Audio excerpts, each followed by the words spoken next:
Tanzania has seen a rapid adoption of digital financial services offered by a wide range of providers, from the banking sector to mobile money service providers. Despite of the progress made over the years, still 28% of the population, particularly women and people living in rural areas, have not yet been able to utilize such services.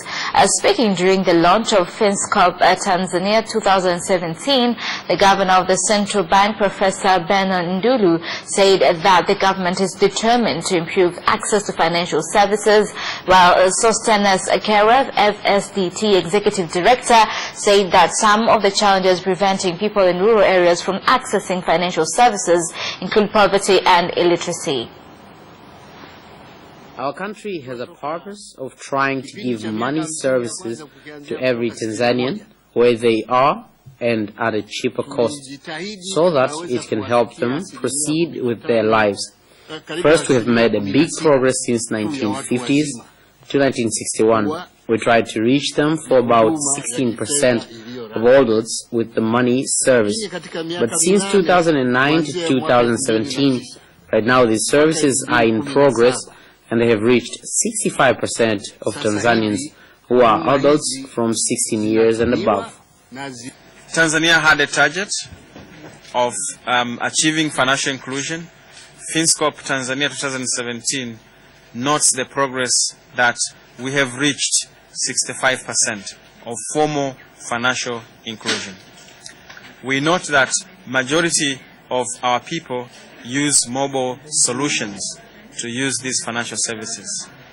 We also note that exclusion, those people that are excluded from financial system are estimated at 28%. What I'm really impressed with is the spirit of working together. When it comes to the inclusion, we have at least 29% to go, but the way, as Benno actually expressed it, with letting innovation lead, and innovation in this case is trying to work together. What can benefit the ultimate customer, the people living in poverty not yet included, the farmers, the small-scale businesses, the youth?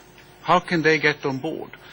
And the open thinking of how can we use the telecom, how can the bank and the telecom work together to become more innovative and reach further? That spirit of innovation, testing and learning, and then of course the Bank of Tanzania has to regulate at the end.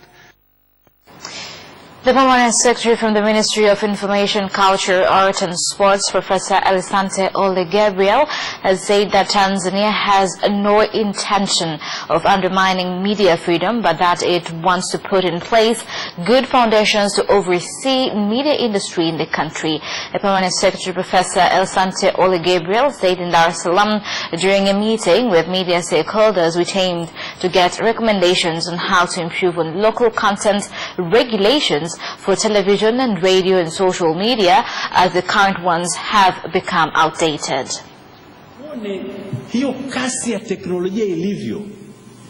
I want you all to see how the technology is going, and we must say this because the news is strong. If we won't put principles, they will fail to follow it well. Then it will be like a knife, which you can either use it to cut meat or use it to harm people.